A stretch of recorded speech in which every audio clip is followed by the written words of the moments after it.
Assalamualaikum warahmatullahi wabarakatuh. Selamat siang pemirsa Sapa Warga UPTD Puskesmas Temon 1. Kali ini kita ketemu lagi di acara siaran Sapa Warga yang bekerja sama dengan Semarku, sinergi bersama mengurangi asap rokok di Kulon Progo. Nah, kami kali ini menampilkan narasumber dari Puskesmas Temon 1, yaitu Bu Dr. Fitri Nur Hamidah. Beliaunya salah. Kita undang yang dari Semarku. Assalamualaikum. Kedengaran ya Mbak suaranya? Ya. Oh ya Mbak. Silakan memperkenalkan diri Mbak. Perkenalkan, nama saya Arfica Fauziah dari Semarku, sinergi bersama mengurangi asap rokok. Di sebelah sana ada teman mau berkenalan juga. Ya. Ya, perkenalkan, saya Jenny Astiwi, mewakili Kita Hebat. Dari mana? Cukup ya Bu perkenalannya. Dari mana? Asalnya mana, terus sekolahnya di mana, statusnya apa? Alhamdulillah kesambung lagi. Tadi sempat putus ya Mbak ya. Iya Bu. Bu, sinyalnya di sini juga baru. Di mana di Wates ya Mbak? Lagi di Wates? Di Semarku ya Mbak ya. Iya, di Semarku. Masih lampu juga. Oh ya Allah. Ya nggak apa-apa, yang penting kita bisa jalan terus ya. Ya, terima kasih ya Mbak sudah bergabung di Sapa Warga Puskesmas Temon 1. Kita kali ini membahas rokok dan vape.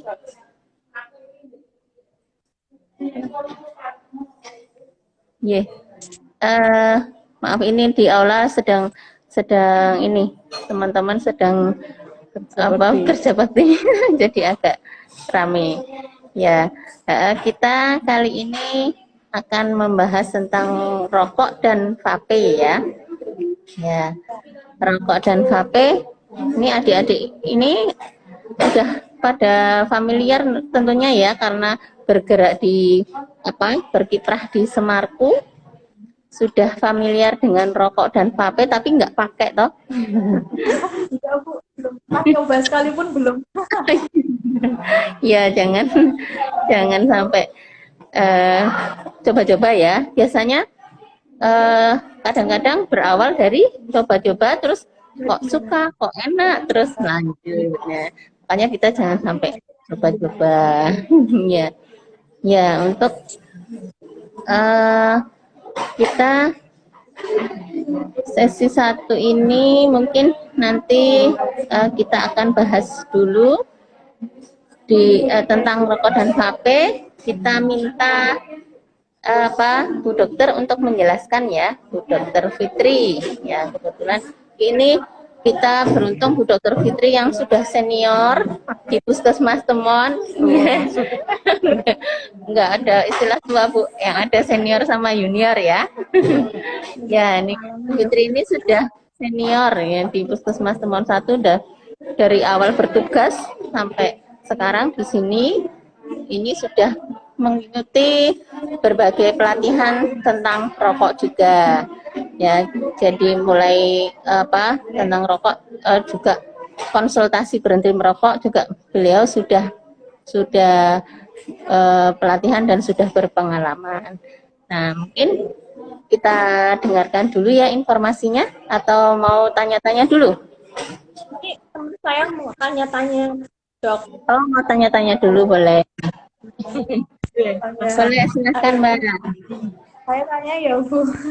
Ya. Tadi kan kita udah bahas ya Bu, karena sekarang kan rokok ada yang rokok biasa sama rokok elektrik. Kemudian yang elektrik itu ternyata banyak peminatnya karena pakai rasa-rasa Bu, ada yang aromanya buah dan seterusnya seperti itu.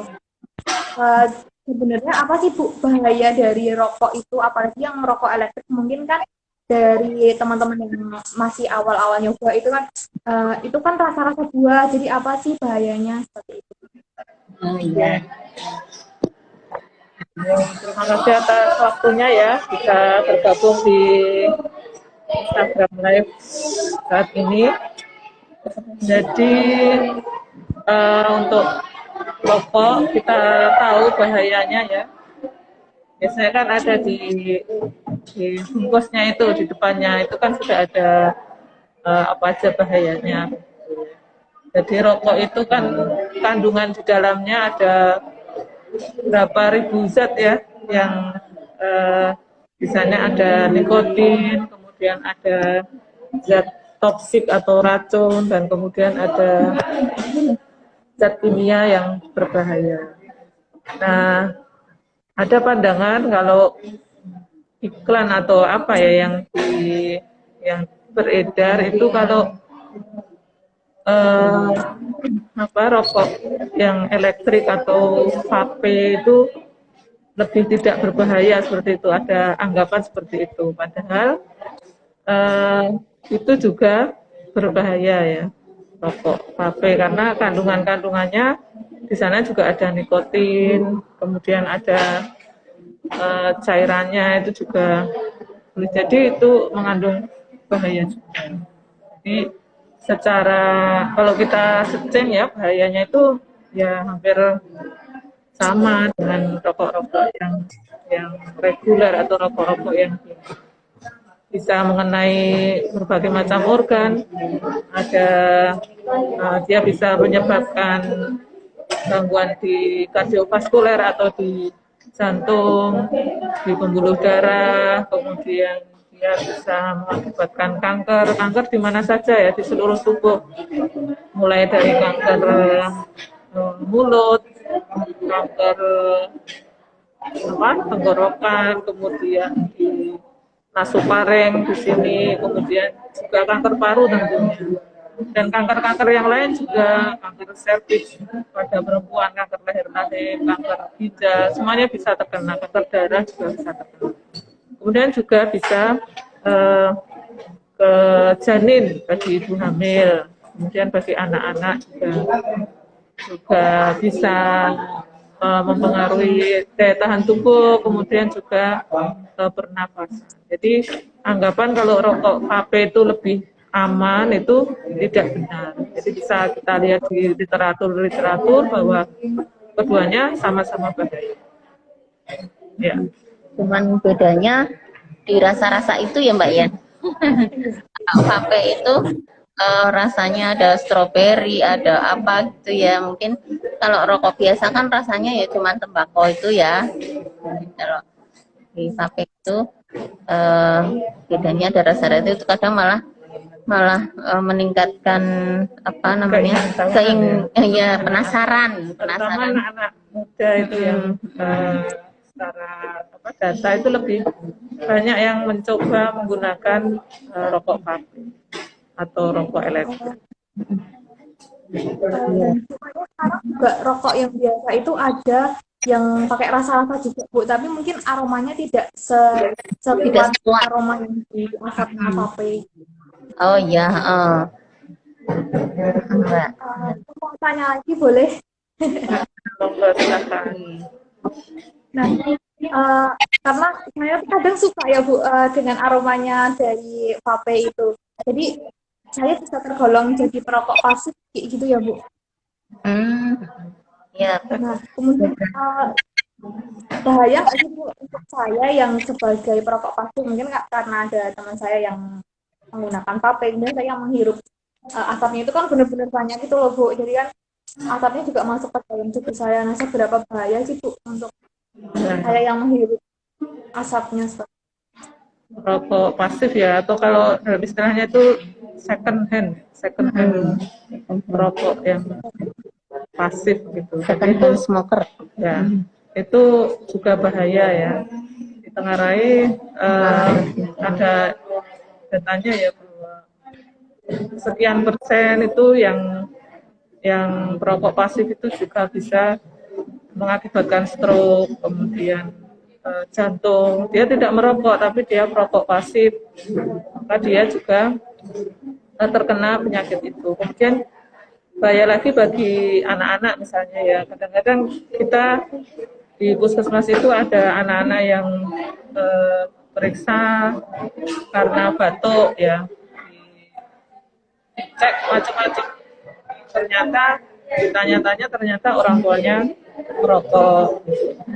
Padahal ditanya merokoknya sudah di luar misalnya. Tapi kan zat-zat partikel-partikel rokok itu bisa menempel ya, dan menempel itu bisa terhirup oleh anak-anak, dan anak-anak ini berefek padanya batuk, gangguan saluran nafas dan sebagainya. Dan ketika disarankan orang tuanya untuk berhenti merokok, ternyata keluhannya juga berkurang. Jadi memang ya bahayanya sama ya antara merokok pasif dan merokok aktif. Semuanya bisa mengakibatkan gangguan kesehatan. Oke, jadi sama-sama bahaya gitu ya, Bu. Bu, kemudian kalau di istilah merokok itu kan ada yang udah kecanduan gitu ya, Bu. Gimana? Kecanduan. Oh, Kecanduan merokok itu berarti udah awalnya tuh pengen ngerokok terus gitu apa gimana sih, Bu? Kalau udah kecanduan. jadi rokok itu kan di dalamnya ada nikotin. Nah, nikotin itu berefek ke otak yang mengakibatkan dia ketergantungan. Namanya adiksi ya, mengakibatkan ketergantungan seperti narkoba dan sebagainya. Jadi dia ketika dihirup kemudian di otak itu mengakibatkan dia pengen lagi dan pengen lagi seperti itu. Jadi ketika dia tidak mengkonsumsi lagi, biasanya ada namanya gejala putus itu ya, pusing atau mungkin cemas atau berdebar-debar dan sebagainya, itu karena memang dia sudah ketergantungan. Jadi ketergantungan itu ketika dia tidak mengkonsumsi, kemudian dia akan muncul gejala-gejala yang seperti putus obat. Ini karena memang nikotin itu menyerang di otak ya, otak itu sehingga menyebabkan ketergantungan. Ada saya baca itu bahwa bukan hanya nikotin saja yang bisa menyebabkan ketergantungan. Jadi diteliti ada rokok yang tanpa nikotin seperti itu, kemudian rokok dengan nikotin, ada yang merokok tanpa nikotin pun mengakibatkan ketergantungan. Jadi mungkin ada zat yang lain selain nikotin dalam rokok itu yang membuat ini ketergantungan.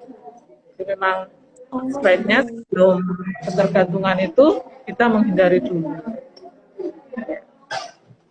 Karena ini ya, Bu, di vape itu kan ada beberapa yang mengklaim bahwa dia non nikotin seperti itu. Jadi walaupun cuma nikotin dia tetap berbahaya gitu ya, Bu. Ya, seperti yang saya sampaikan tadi, jadi ada literatur yang mengatakan seperti itu. Diteliti orang yang merokok dengan non nikotin itu ternyata juga ada ketergantungan. Jadi mungkin zat-zat lain yang terkandung di dalamnya itu yang juga menyebabkan ketergantungan, bukan hanya nikotinnya saja. Tapi di situ tidak disebutkan zat apa saja, tapi memang yang paling dominan itu nikotin. Tapi ada penelitian yang menyebutkan rokok non nikotin pun menyebabkan ketergantungan.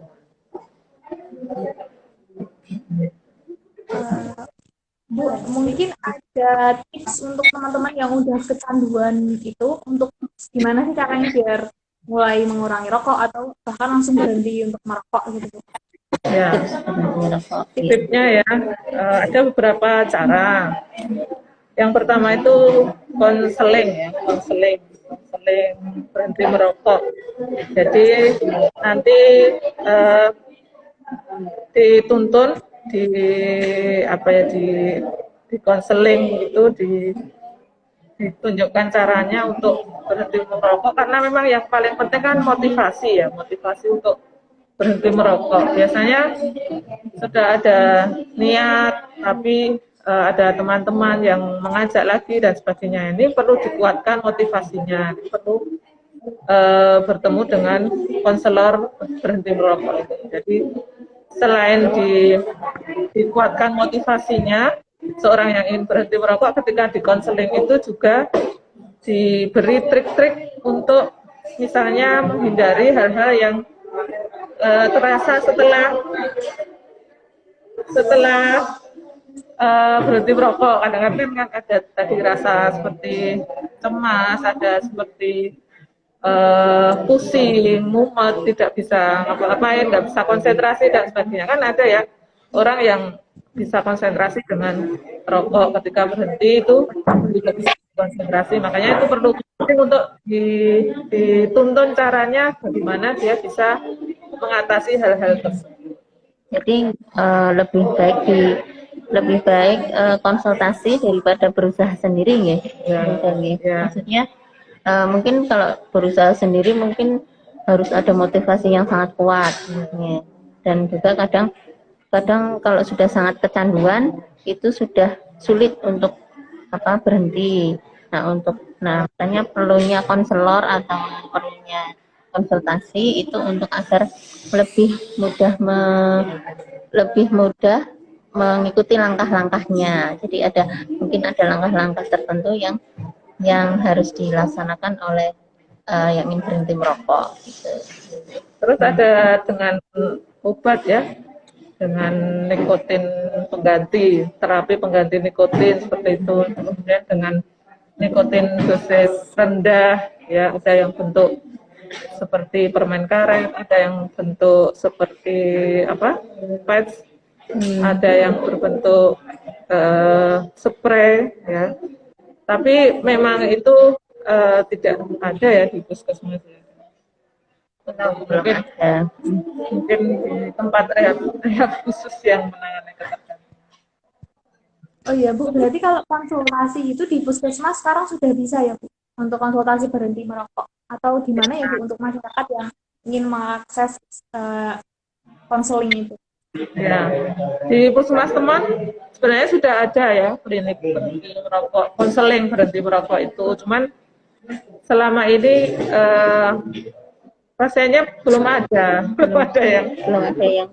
yang berkunjung ya. Kita sebenarnya pengen kita bekerja sama dengan UKS ya, yang di sekolah-sekolah kan ada kunjungan dari puskesmas itu, kemudian ditanya-tanya siapa yang merokok dan sebagainya. Tapi karena kemarin terus pandemi itu, jadi belum berjalan lagi. Jadi kita terbuka untuk adik-adik yang mungkin sekarang kan sudah mulai SMP itu ya, sudah pada coba-coba rokok seperti itu, atau bahkan SD juga ada ya seperti itu. Jadi, kita menjaring dari sekolah untuk kerjasama dengan guru apabila ada muridnya yang seling, tetapi karena kemarin pandemi akhirnya belum jalan. Mungkin lebih ini Bu, ada tayangan ini masyarakat jadi tahu, oh ternyata di puskesmas teman bisa kayak gitu. Jadi mungkin ini ada yang datang ke sana untuk konsultasi tentang Ya, kami juga sosialisasikan ke warga masyarakat di grup-grup WA gitu, grup kader, kemudian grup untuk lintas sektor gitu ya. Tapi mungkin karena masyarakat itu masih enggan, masih belum ada kemauan. Nah, tapi beberapa waktu lalu saya diceritani sama Pak Dukuh gitu ya. Itu ada beberapa warganya yang ingin berhenti merokok tapi curhatnya ke Pak Dukuh. Jadi konsultasinya ke Pak Dukuh. Berawal dari situ nanti mungkin rencananya kami akan memberikan sedikit pembekalan kepada Pak Dukuh dan Karang Taruna untuk bisa menjadi konselor berhenti merokok. Itu rencana kami untuk selanjutnya gitu Mbak. Jadi mungkin bisa nanti untuk yang males ke puskesmas, apa terus males antri kan, kalau di rumah antri banget, terus apa juga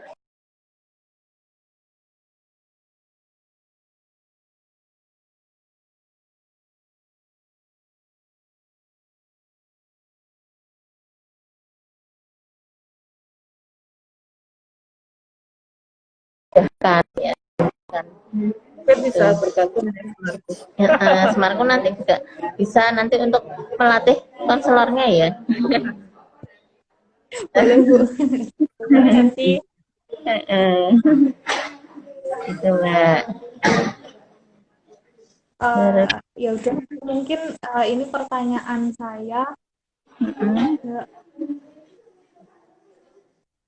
Mungkin Ibu ada saran untuk pemerintah di Kabupaten Kulonprogo terkait apa sih penanganan untuk berhenti merokok ini Bu? Saran untuk masyarakat atau untuk pemerintah? Untuk masyarakat Ya, terkait untuk berhenti merokok. ya, yaitu mungkin masyarakat kita ini ya, kita himbau kita edukasi untuk tidak segan-segan bila ingin berhenti merokok, datang saja ke puskesmas. Biasanya kalau kalau Bu Dokter Fitri ini menangani pasien yang mungkin ada riwayat merokok, biasanya juga langsung diberi ini ya Bu, diberi edukasi ya.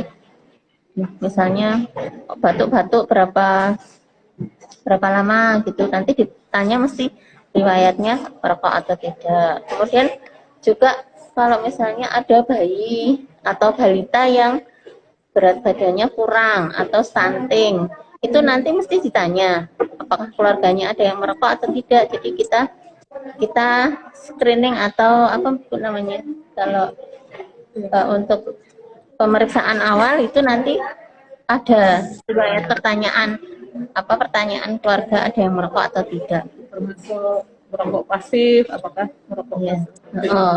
Masuk kalau ibu hamil itu nanti berat anaknya rendah atau BBLR, berat bayi lahir rendah, itu nanti juga kita telusuri riwayatnya apakah di keluarga tersebut ada perokoknya. Misalnya ibu hamilnya tidak merokok tapi suaminya merokok dan di depan istrinya yang hamil, itu nanti juga akan mempengaruhi perkembangan janinnya toh. Kalau dulu di bungkus-bungkus rokok itu kan ada merokok berbahaya bagi kehamilan dan dapat menyebabkan gangguan janin dan apa itu ya. Itu Mbak. Oh ya, Ibu terima kasih atas penjelasannya. Mungkin cukup dari saya pertanyaan untuk kali ini. Nanti kalau misalnya ada pertanyaan lebih lanjut, saya kontak belakang ya Bu. Ya, siap. Ya Mbak, kita kan ini ya senang ada Semarku ya. Jadi kita tuh merasa sangat terbantu dengan adanya Semarku yang bergerak untuk mengurangi asap rokok di Kulon Progo. Nah, itu perannya sangat besar sekali ya. Jadi kita mungkin bisa ada duta-duta itu untuk mengkampanyekan tidak mengurangi rokok, terutama yang remaja-remaja ya kan. Kalau rokok pemula itu sangat kita cegah ya. Nah, itu kira-kira kalau di Indonesia ini sudah seberapa banyak Mbak punya data enggak? Seberapa banyak prevalensi perokok remaja di Indonesia? Itu ada data enggak Mbak? Ada Bu. Jadi kalau kita bicara tentang prevalensi perokok di Indonesia, itu bertentangan dengan secara global. Jadi kalau Indonesia ini mengalami peningkatan, sedangkan secara global itu mengalami penurunan. Menurut survei nasional yang diadakan pada tahun 2013 dan 2018, menunjukkan bahwa penggunaan tembakau di Indonesia masih tergolong tinggi, terutama pada kalangan dewasa dan juga remaja. Prevalensi pada orang yang dewasa masih belum menunjukkan penurunan selama periode 5 tahun ini. Sementara prevalensi merokok pada remaja umur 10 sampai 19 tahun ini mengalami peningkatan. Malah meningkat ya, Mbak. Peningkatan sendiri dari 7,2% di tahun 2013 menjadi 9,1% pada tahun 2018. Jadi peningkatannya itu kisaran 20%. Menurut Wah. data yang baru, menurut Global Youth Tobacco Survey atau GYTS pada tahun 2019 menunjukkan bahwa 40,6% pelajar di Indonesia pada usia 13 sampai 15 tahun, 2 dari 3 anak laki-laki dan 1 dari 5 anak perempuan itu sudah pernah menggunakan produk tembakau. 19,2% pelajar saat ini merokok dan di antara jumlah tersebut 60,6% bahkan tidak dicegah ketika mereka membeli rokok karena usia mereka. Dan 2/3 dari mereka dapat membeli rokok secara eceran, jadi tidak terbungkus, mereka nanti belinya eceran, Bu. Kalau ajaran berarti lebih ringan ya bagi mereka ya. Jadi Banyak yang pada beli. kalau misalnya ada pedagang yang mensyaratkan kalau beli 1 bungkus gitu, mungkin mereka pikir-pikir ya kalau mau beli. Tapi Bungkus gitu. merasa punya uang terus beli, akhirnya merokok juga. Nah, kira-kira remaja-remaja itu kenapa kok faktor apa yang mereka menyebabkan mereka itu merokok gitu, Mbak? Mungkin ada pernah yang menyebabkan mereka itu merokok. Faktor dominannya itu dari dirinya sendiri, karena mereka remaja itu kan kadang sering coba-coba. Selain coba-coba, dia itu sering melihat iklan TV. Di iklan TV itu orang-orangnya itu gagah-gagah, ganteng-ganteng, terus kayak mereka akan melihat orang yang rokok itu bagus, padahal tidak.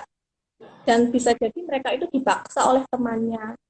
Dan tidak hanya dari faktor dirinya sendiri, tetapi dari keluarga dan juga lingkungannya. Kalau keluarganya bisa jadi karena orang tuanya itu tadi yang dokter bilang tadi. Orang tuanya itu merokok, terus dia lihat orang tuanya merokok, jadi ikut-ikutan, seperti itu. Kalau lingkungannya mungkin teman-temannya merokok waktu mereka nongkrong, atau lagi di mana, malam mingguan di mana misalnya, terus mereka ikut-ikutan merokok. Dari data GYTS 2009 menunjukkan 72,4% remaja usia 13 sampai 15 tahun mempunyai orang tua yang merokok.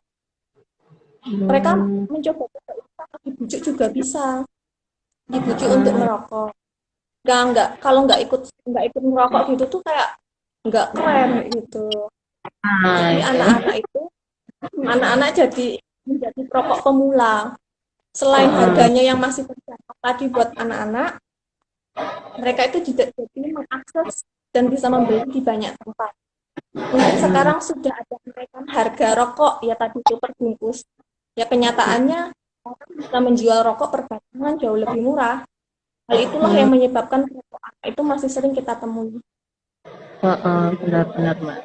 Ya, jadi ya itu karena harga murah, terus lingkungan pergaulannya juga tadi nggak keren kalau nggak ngerokok, ya jadi mau nggak mau malah ini ya, malah udah pokoknya yang penting ngerokok.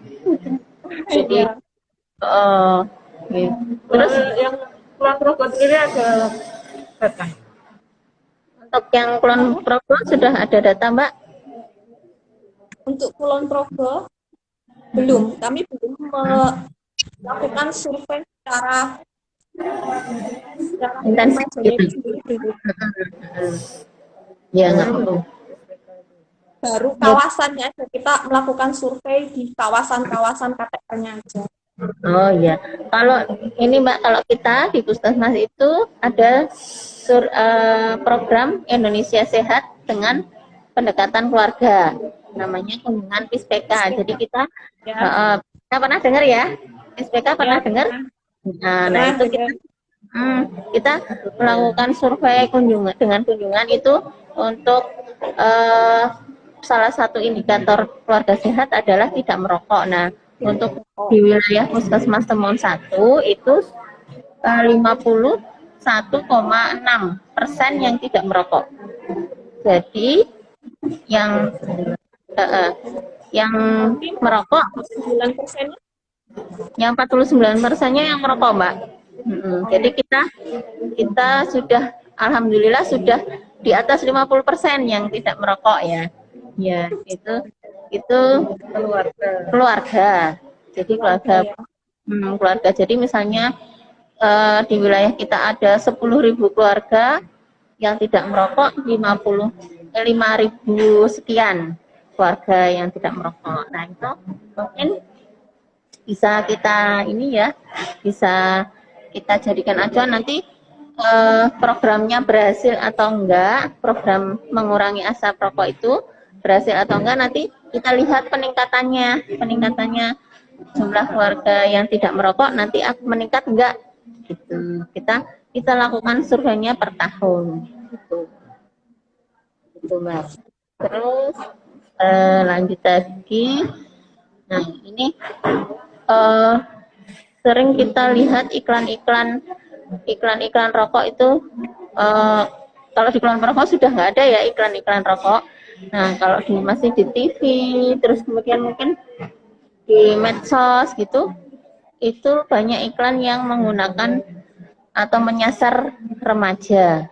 Nah, itu apakah memang remaja itu dijadikan target khusus oleh industri rokok ini, Mbak? Ya, karena rokok yang lama pasti udah pada hilang, entah mereka itu mati atau bisa juga karena sakit. Kayak roda berputar, jadi industri tembakau itu akan mencari para konsumen baru untuk menjual produknya. Ya pasti dimulai dengan yang paling mudah dulu. Biasanya anak-anak atau remaja. Mereka membuat promosi-promosi berupa iklan yang membuat seakan-akan rokok itu adalah orang yang gagahnya gagah, ganteng, dan berkelas. Padahal kenyataannya tidak. Malah perilaku merokok itu merusak diri mereka karena memasukkan zat-zat yang tadinya sudah dijelaskan oleh Bu Dr. Fitri tadi, dan menimbulkan banyak dampak yang negatif dalam diri mereka sendiri. Dan kadang itu rokok itu mengiklankannya misalnya masuk ke bagian beasiswa, terus nanti orang yang sukses setelah beasiswa dari rokok itu mereka jadi, oh berarti saya karena rokok itu saya jadi sukses, padahal tidak seperti itu. Jadi nyasarnya kepada remaja. Oh iya Mbak, mungkin nanti bisa ini Mbak, bisa dikampanyekan remaja yang gagah, yang sehat, yang kelihatannya sehat tapi merokok, terus nanti diperlihatkan paru-parunya gosong apa enggak gitu. Ya, jadi mungkin maksudnya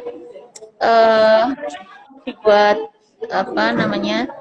personifikasi bahwa perokok muda yang keren, tapi begitu dibuka paru-parunya ternyata paru-parunya gosong gitu. Jadi kemudian pada takut gitu ya. Itu mungkin ya. Terus mengenai vape apakah kan kita Kulon Progo sudah ada Perda KTR ya, apakah sudah diatur di Perda tersebut, Mbak? Kan Semarku berperan dalam penyusunan Perda ya. Ya, untuk Perda vape itu sudah diatur di Peraturan Bupati nomor 15 tahun 2020 ini, yang Pergub yang baru, di mana dalam Pergub tersebut definisi dari rokok sudah mengalami perluasan karena adanya dinamika perkembangan zaman. Jadi makna hingga rokok elektrik itu definisinya sudah ada, yang berbunyi bahwa rokok adalah salah satu produk tembakau yang dimaksudkan untuk dibakar atau dipanaskan dan dihisap dan atau dihirup asap atau uapnya, termasuk rokok kretek, rokok putih, cerutu, sisa, dan rokok elektronik atau bentuk lainnya yang dihasilkan dari tanaman Nicotiana tobacum dan Nicotiana rustica dan spesies lainnya, atau sintesisnya yang asapnya mengandung nikotin dan tar, dengan atau tanpa bahan tambahan. Perlakuan vape sama dengan rokok konvensional atau rokok yang dibakar. Aturannya pun sama, harus dijual secara legal dan bercukai. Tidak boleh dijual lewat menggunakan mesin layanan mandiri kepada siswa yang di bawah usianya 18 tahun atau juga kepada perempuan yang sedang hamil. Seperti itu. Jadi sudah ada di Pergubnya yang terbaru. Soalnya vape perlakuannya sama dengan rokok, ya rokok biasa ya, ya. Oh ya. Terus kalau untuk Kulon Progo ini kan tadi banyak ya yang anak-anak membeli rokok eceran. Nah itu kira-kira pemerintah Kulon Progo akan membuat peraturan nggak penjualan rokok pada anak? Seperti yang tadi, bahwa rokok ataupun produk tembakau itu sendiri sudah secara tegas dalam Perda nomor 5 tahun 2014, di mana tidak boleh jualan lewat menggunakan mesin layanan mandiri kepada siswa yang di bawah usia 18 tahun dan atau kepada perempuan hamil. Dalam Pergub nomor 15 tahun 2020 juga sudah ditambahkan bahwa pemerintah daerah melakukan pengendalian terhadap promosi dan atau beli rokok dan atau produk tembakau lainnya, yaitu dilakukan sedemikian rupa sehingga tidak terlihat secara langsung oleh konsumen. Hal ini dilakukan supaya anak tidak melihat rokok itu secara langsung dan dapat tersaring bahwa anak usia bawah 18 tahun itu tidak bisa membeli rokok bahkan untuk orang tuanya. Semarku bersama dengan Satuan Tugas Pengawas KTR Kabupaten Kulon Progo sendiri sudah melaksanakan penandatanganan komitmen pelaksanaan Perda KTR bagi masyarakat dan perhimpunan pedagang. Maka seharusnya pedagang sudah paham akan aturan penjualan tadi yang sudah ada di Perda. Kalau masih ditemukan penjualan kepada anak-anak, maka ini menjadi pekerjaan rumah bagi masyarakat dan pemerintah Kabupaten Kulon Progo untuk mengedukasi dan sosialisasi lebih lanjut. Ada sanksi nggak, Mbak? Belum ada sanksi ya untuk yang menjual langsung kepada anak-anak gitu. Mungkin pengawasannya yang sulit ya, Mbak ya. Pengawasannya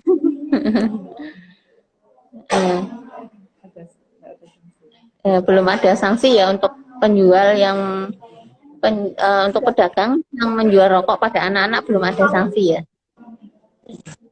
Kalau di perdanya sendiri sebenarnya sudah ada sanksinya itu 10 juta. Ya lumayan ya. Tapi belum pernah dikenakan pada pedagang ya. Belum ada operasi di pengawasannya juga sulit ya, pemantauannya. Nah, ya mungkin masukannya untuk pemerintah terkait dengan taktik industri tembakau apa, Mbak, dari Semarku, Mbak? Upaya pemerintah kabupaten bersama dengan masyarakat sudah sejak lama dilakukan. Yang pertama dengan penggalangan komitmen bersama untuk pelaksanaan Perda KTR yang diperbaharui setiap 5 tahun. Dulu pada awal 2015 pelaksanaan Perda sudah pernah dilakukan komitmen awal pada masanya Pak Hasto. Tahun lalu juga pada Pak Tejo, Pak Bupati, juga sudah dilaksanakan penandatanganan komitmen bahkan pembuatan Pergub baru yang terbaru ini tadi. Kemudian yang kedua, penertiban iklan rokok oleh Satuan Polisi Pamong Praja, Satpol PP, sebagai pelaksana penegakan Perda menjadi leading sektor untuk penegakan Perda dan sudah dilaksanakan untuk penertiban iklan rokok dan baliho-baliho industri tembakau. Sekarang bisa dijamin bahwa tidak akan ada iklan rokok di Kabupaten Kulon Progo yang melanggar Perda. Jika masih ada, bisa melakukan DM ke akun Instagram kami maka kami akan bantu meneruskan ke Satgas dan Satpol Apa PP. ya? Yang ketiga, sponsor dan retribusi iklan rokok. Sejak pelaksanaan Perda KTR tidak ada sponsor rokok yang masuk ke Kulon Progo. Hal ini didukung penuh oleh Pak Bupati. Bahkan pada awal Februari kemarin, Pak Tejo sempat menolak kegiatan yang akan dilaksanakan di Stadion Cangkring karena sponsornya itu dari rokok. Oh ya. Ya. Ya Mbak, terima kasih banyak. Ini kayaknya Mbak dari Semarku nih sangat menguasai tentang ini ya, tentang perdanya, tentang pelaksanaannya, kemudian tentang strategi-strategi. Nah, nanti kita tunggu ya. Kalau misalnya berarti kalau dari masyarakat menemukan adanya pelanggaran, nanti bisa lapor ya ke Semarku ya. Bisa, Ada. ya bisa. Nanti misalnya, di ada iklan rokok di jalan jalan Ngelagas misalnya, itu bisa lapor ya nanti untuk Ya, ditindaklanjuti ke jangan lupa Satgas. nanti difotokan, Hmm, difoto ya. mana yang iklannya seperti itu. Oh iya, ya siap Mbak. Nanti kami sampaikan ke masyarakat. Ya, ya. Untuk silakan untuk memberikan ini Mbak pernyataan penutup mungkin untuk pesan kepada masyarakat bagaimana untuk mengurangi asap rokok di lingkungan masing-masing. Monggo. Smart, ya. Terima kasih. Untuk Semarku sebagai tim kerja milenial pengendalian tembakau di Kabupaten Kulon Progo mengapresiasi langkah pemerintah pusat dalam menaikkan cukai tembakau pada tahun 2021 ini sebagai langkah pengurangan perokok pemula. Kebijakan ini harus juga dilakukan di daerah untuk mengurangi dampak rokok bagi bonus demografi Kulon Progo nantinya. Semarku mendorong pemerintah daerah Kabupaten Kulon Progo khususnya untuk melaksanakan operasi justisi yang sudah digodok oleh Dinas Kesehatan Kabupaten Kulon Progo sebagai langkah nyata mewujudkan kawasan tanpa rokok di Kabupaten Kulon Progo. Dan untuk masyarakat, mari kita bersama-sama untuk bersinergi mendukung program KTR ini supaya Kulon Progo dapat menjadi kabupaten yang bebas asap rokok dan melindungi generasi emas Indonesia menjadi generasi yang maju untuk Kulon Progo hebat dan Indonesia kuat. Amin, amin. Ya, Mbak. Ya, terima kasih ya dari Semarku. Mungkin ada pesan-pesan penutup dari Ibu Dr. Fitri. Monggo. Untuk milenial Kulon Progo terutama. Jadi pertama jangan coba-coba ya, karena rokok itu kan ada zat adiktifnya. Ketika mencoba nanti akan bisa kecanduan dan sulit untuk berhenti. Dan yang kedua, sebelum merokok baca yang dibungkusnya itu kan. Ya, kalau ada pasien yang merokok kemudian saya tanya, baca nggak Pak bungkusnya itu? Biasanya mereka baca, tapi karena sudah terbiasa tidak lagi berpengaruh. Kadang-kadang saya tanya, takut nggak dengan apa yang ada di situ? Ya takut sih, tapi gimana lagi seperti itu. Nah kemudian karena bahaya rokok itu sudah sama-sama kita ketahui ya, maka niatkanlah dengan kuat untuk berhenti merokok. Kalau misalnya tidak mampu, bisa mencari bantuan untuk konsultasi. Di Kemenkes sendiri ada layanan ini ya, online untuk bantuan berhenti merokok juga ada. Telepon bebas pulsa ya, kalau saya di searching itu seperti itu, ada nomor tertentu. Motivasinya. Ya. Juga ada tuh. Gimana? Video Instagram Semarku juga ada. Oh ya. Ya, ini mana cocok karena yang langsung di sana para milenial ya. Yang masih sangat semangat, semangat 45 semangat 86. Terus kemudian ini Mbak ini punya bergening ya. Nanti kalau milih calon suami jangan yang rokok. Jadi itu jadi satu syarat mungkin bisa Syarat. eh, menjadikan pemuda-pemuda yang merokok ini kemudian berpikir ulang ya. Kalau misalnya kan di puskesmas itu ada pemeriksaan calon pengantin, saya tanya merokok enggak? Biasanya kalau merokok gitu ya kita nasihati gitu, mumpung masih muda segera berhenti. Terus yang perempuan saya tanya saja ini seneng kalau suaminya merokok atau tidak ya. Kebanyakan mereka menjawab tidak gitu ya. Jadi nanti ya ini perempuan semua yang kebetulan jadi bisa jadi satu syarat lah untuk yang Yang mau nikah. mau nikah mungkin ya. Ya, ya Masuk itu. daftar screening ya Bu ya. Di screening dulu ya Bu ya. Nah, screening dulu, Ya.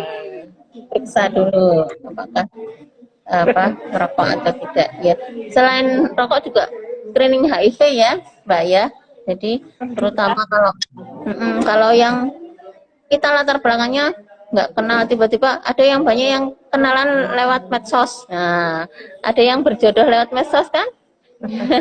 Nah itu lebih baik kalau udah jangan terlalu bucin dulu, jangan terlalu Mbak bucin, budak cinta itu, itu nanti syaratnya harus tes HIV. Mau nggak mau kalau kamu sama aku harus tes HIV dulu sama tidak merokok gitu, syarat utama Ya gitu itu ya. sih sebenarnya untuk screening aja dan untuk kesehatan kita, bukan berarti terus nggak jadi nikah, bukan seperti itu. Tapi kalau sudah terlanjur merokok ya kita berusaha untuk berhenti gitu ya, berhenti merokok dengan cara-cara konseling seperti tadi. Jadi dikuatkan motivasi dan kemudian diberikan cara-cara untuk mengatasi permasalahan ketika dia mengalami pusing, mengalami mungkin tidak bisa konsentrasi dan sebagainya. Ya, pokoknya didampingi sampai bisa berhenti merokok. Gitu. Ya. Ya, terima kasih banyak Mbak-mbak yang milenial semuanya. Salam buat semua Semarku ya, kru Semarku. Terima kasih banyak sudah berkolaborasi. Jangan bosan-bosan ya untuk nanti kita sharing-sharing. Dan moga-moga nanti kesempatan lain kita bisa sharing-sharing lagi, kerjasama lagi. Ya, terima kasih banyak. Mohon maaf bila dari kami banyak kekurangan ya. Kita sudah bisa akhiri siaran ini. Ya, terima kasih. Ya, ya sampai jumpa lagi ya Mbak ya. Main-main ketemuan. Udah nggak pandemi. Bandara ya Bu. Iya, bandaranya sudah ready dan siap dan paling megah. Besok semoga pandemi segera berakhir. Ini doakan ya pandemi segera berakhir. Ya, terima kasih ya Mbak ya. Kita akhiri. Ya, assalamualaikum warahmatullahi wabarakatuh. Waalaikumsalam Warahmatullahi wabarakatuh.